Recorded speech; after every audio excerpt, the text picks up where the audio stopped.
know any Brazilian slang at all. Like, maybe like they, which is like dude, but like that's probably outdated, and I'm out here like saying like slang from the 90s. What's up, you guys? It's real groovy.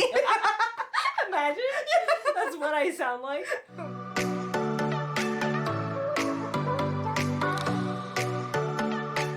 What's up, you guys? Welcome to another episode of HelluhFruity. What's up, my people? So this week is Cinco de Mayo, which we know is not the actual independence of Mexico, but Latin heritage is celebrated a lot this week. So what are we gonna talk about today, Polly G? We're gonna talk about our experience of being Latin growing up in America.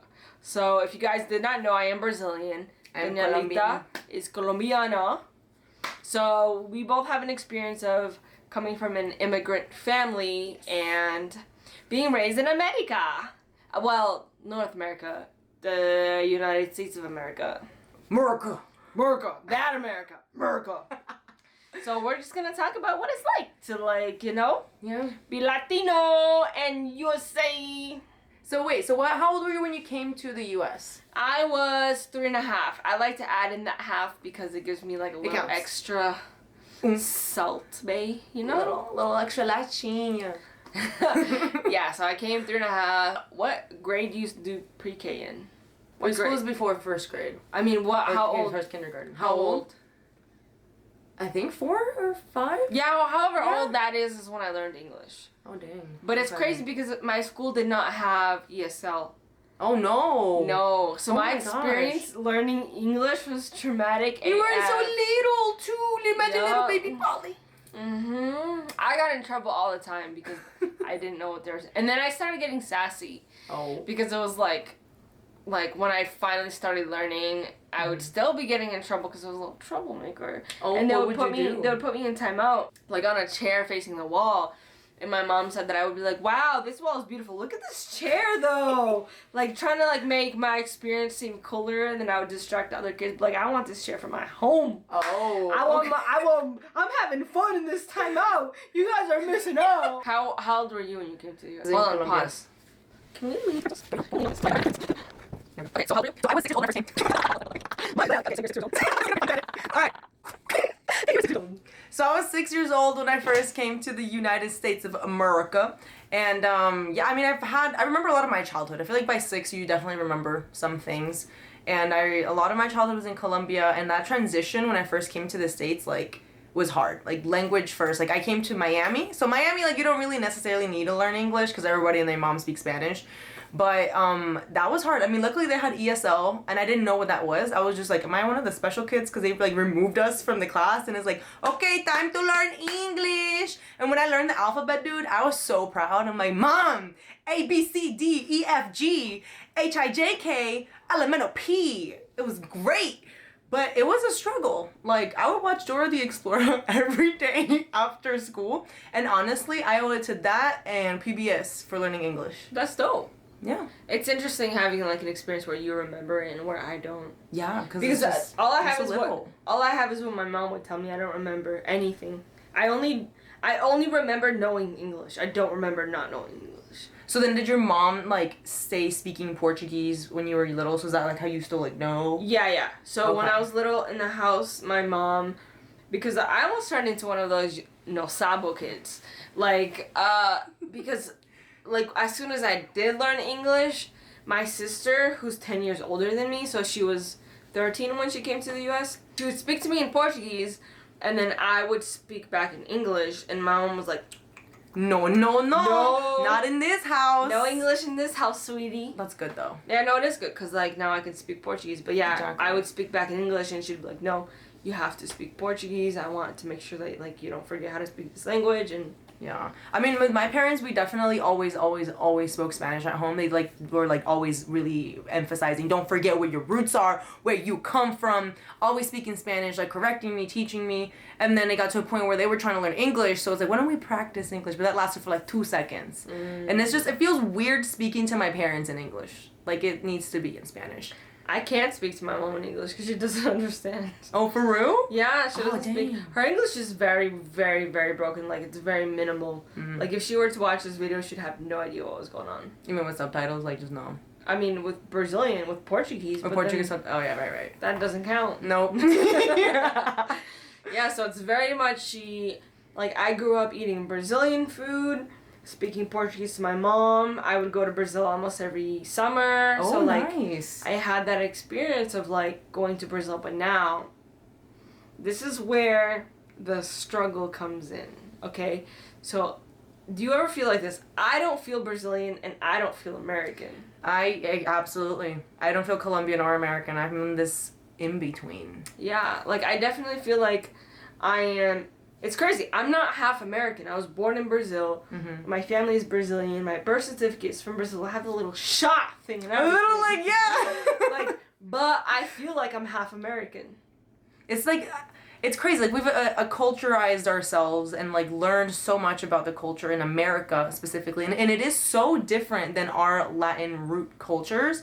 But at the end of the day, we kind of, like, mixed it to make our own. That's perfect.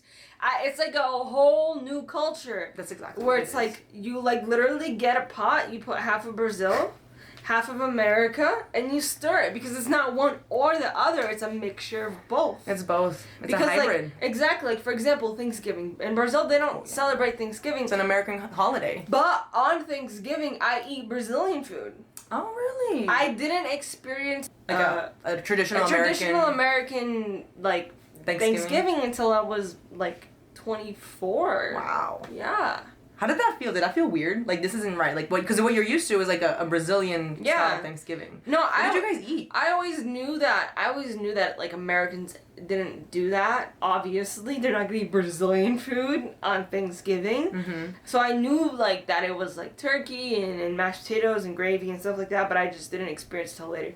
We would eat like rice, feijão tropeiro, which is like this bean thing, a chicken or a turkey. And never ham. I don't know. In Colombia, we would eat a lot of ham. Like, ham is for, like, holidays of all kind. Whether it's, like, Christmas, birthday, or Thanksgiving, we would always have ham. But, like, that we slowly integrated, like, little by little, a couple of dishes into our Thanksgiving. But, yeah, same thing. For a long time, I was just, like, Thanksgiving is just, like, I like the idea of the holiday. Like, it's a day to give thanks and be grateful. But it was definitely not. It's an American culture. Yeah, for sure. But now here's the thing: if I go to Brazil, they would call me American. Yes. Mm-hmm. Whenever I go back home, a lot of my cousins are like even my accent. They're like, your accent isn't Colombian anymore. You got Colombian, Mexican, American, Puerto Rican, and I'm like, who am I? I don't even know. Yeah. I'm a mixture of we're literally America's a melting pot. Mm-hmm. We are a good representation of what America is. For sure. Like, whenever I go and I speak Portuguese, they're like, where are you from? Because they can't put their finger on it. It doesn't make sense because, like, you sound like you could be Brazilian, but, like, not. It's different. It's like, I can only relate completely to Brazilian Americans. Yes. We actually were talking about that earlier, and it's like, I think being able to relate to someone who is straight out of our countries and our cultures, like, there's still some kind of clash there. Yeah. Because, like, we're not actively there. Like, a lot of the pop culture that we know is also American. Like, music-wise, I have no idea what's popping off in Colombia. I know what's popping off here. Trends-wise, I know what's happening here, but not over there. So when I try to mingle, like, people from Colombia, I'm like, I don't fuck. What about slang? Oh my God, no. I don't know any slang. I don't know any. And they start talking to you and you're like, huh? Yeah. Like, do you even speak Spanish? Yeah. There was this Brazilian girl that came here, like, as an au pair one time, and we were talking. I was like, yeah, I don't know any slang. She's like, you know what 0800 is? I was like, I know it's a number, like 0800. It's a number. And she's like, yeah, it's like when you want to go to a club and there's no cover. Oh. See, I don't know I would not know. Or, like, pickup lines or, like, things that you, like, as a teenager you would learn. None of that. I would sound like a little kid. A little kid or an old person that's, like, that doesn't know anything. Yes, like a grandma. Yeah. Yeah, no, I don't know like, either. Imagine if, like, someone our age came and they're, like, gonna come talk to us in English and they literally used no. Hello, friends! How's it going today? language sounds It's like. literally Like, we learned this language in a textbook. we did. Like, literally. So now I have a question for you. What? Where have you seen, like, just living in America? So we've already touched on, the fact that when we go back home, we feel American. Mm-hmm. But what about when you're in America? Do you not feel American enough? No! I don't. Because, like, here's the thing. I season my food. I'm just kidding. She said, salt bash. I'm just kidding. I just don't because, like, if I go to a barbecue, they're gonna put hot dogs in hamburgers. Like, I don't relate to that. Like, I don't. Oh. I'd rather go to a barbecue and have, like, Carne steak. asada. Kind of, like, well, Brazil, it would be, like, steak. I feel like a lot of the Mexican culture has been, like, put in our brains, too. Just Yeah. I would No, have yeah. steak, and, like, the steak would be seasoned like the Brazilians do with Brazilian salt, which is just sea salt. Literally, that's it. That's it. The mojo, yeah, and I think a lot of it has to do Vinagrete. with, like, the food. Like, culture Mhm. is food, it's music, it's art, it's the language, like, the way you interact with people, the sayings, the expressions. It's so much. So, like, the whole, like, tailgating, like, Yeah, barbecue. I've never gone tailgating. I've never done that. I don't connect with it. I didn't grow up with those traditions. And, like, for example, Christmas, I celebrate the 24th at nighttime. The 25th, Yeah. it doesn't really mean anything. And for everyone else, the 25th in the morning. Is that when you open your presents? 24th at night? At night. So do we. Exactly. When I found out in America, like, why are you opening it at midnight? You have to open it in the morning. And it's like, there's not a right or wrong. It's just, like, different cultures. Yeah. Jinx. So it's like, I don't feel American, especially when I go anywhere and someone reads my name. Oh, And they're like, yeah. where are you from? Because they're like, you're not from here. I don't have, like, much of an accent when I speak, right, in English. No, I think only when you get, like, agitated or hype. Just, like, Sometimes, there's like, a tiny bit. A tiny little bit But, of like, an accent. barely. Barely noticeable.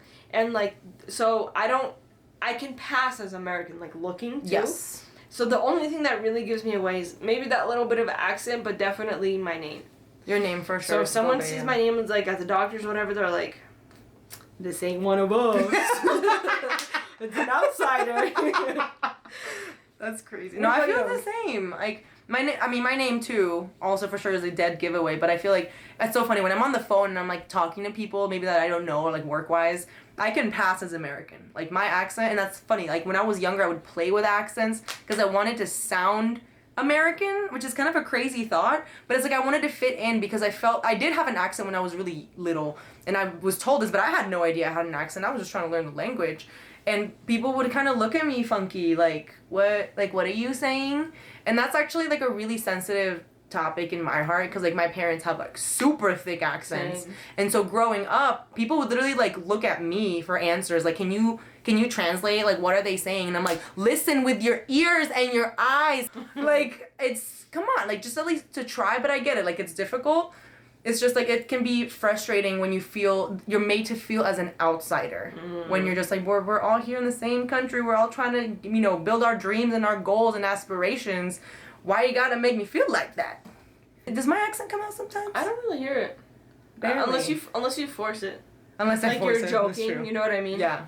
You know what's weird? When I talk to, like, different Latin Americans in the U.S. and then we're talking in Spanish, my accent starts transforming into their accent. So if I'm talking to a Puerto Rican, I start talking like Puerto Rican. If I start talking to, like, I don't know, like a Venezuelan or, like, whatever, like Mexican, it starts happening. I learn the slang. And you know what's crazy? So living in Vegas for so many years, there's a lot of Mexican influence here. Mm-hmm. I know more slang in Mexican Spanish than I do in Colombian that makes Spanish. sense. It does. And then I But go it's back sad. home. Yeah! And it's like, girl, who is you? to? I'm a citizen of the world. Yeah, I don't know any Brazilian slang at No. all. Like, maybe like they, which is like dude, but like that's probably outdated, and I'm out here like saying like slang from the 90s. What's up, you guys? It's real groovy. Imagine. That's what I sound like. If you go to a club or a bar out here in the States, you can listen to like hip hop, EDM, mainly those two, and occasionally like Latin music and stuff. But over there, it's literally just salsa, merengue, reggaeton, vallenato, bachata, and like those are the only options. There's no hip hop out there. And to me, I'm just like, yo, what? This is why I can't go like shake some ass over there in the corner. Like, I mean, you can, but it's not gonna be to hip hop. Is that how you? That's how I dance. But I think it's funny, like, if we go to a club here, we're gonna know all the words, we're gonna be singing it. If we go to a club in Brazil or Colombia, we're gonna be like, I guess this is a good song. I never heard it before, but shaking your head kind of like, bop. that's literally. That legit happened to me. I went to a bar with my cousins, and like they were all having a great time. And they're like, you know, like Bohemian Rhapsody, how everybody here sings it and jams out. There was a moment like that where the entire bar was singing, and I'm there with my drink, like. I don't know what's going on. I don't belong. Literally. Yeah. I haven't been to Brazil since I was 14. Oh, geez. Yeah. We're due. We are due. We are due, overdue. So, like, I'm gonna get there whenever we go. Yes. I'm gonna get there and I'm gonna be like, oi, meu gente! and they're gonna be like, bye. we don't say that We no don't- more. We're not Nobody in the 90s. speaks like that anymore. Did you ma'am. time travel? I would say the main differences is definitely food, Yeah. music, us not understanding, like, slang from, like, the countries that we came from, but, like, still being a little off for Americans, like, a little different. So, like, got a little extra flavor. Yeah, so, like, we're not, it's so hard because, like you said, we wouldn't, if someone came, I say straight from the boat, but, like, if they came straight from that country, even if they could speak English, it would be hard to relate to them. It would be. Like, it's easier to relate to someone who is literally the same thing as us, like a mix. A mixture. Yeah. And that's what's beautiful. Thanks, guys, for hanging out with us. That's all we got for today. As always, let us know in the comments what you guys want to see from us, and we'll make it happen, possibly, unless it's crazy. Unless it's crazy. Unless it's crazy. Wait, share your stories too. If you relate to any of that awkward in between. Maybe it's not cultures. Maybe it's even sexualities. Because, like, for me, that's one thing. But that's the topic for another day. Yeah, so make sure you subscribe if you're not subscribed. Like this video, and we will catch you next time. Bye, guys. Have a good day. Adios.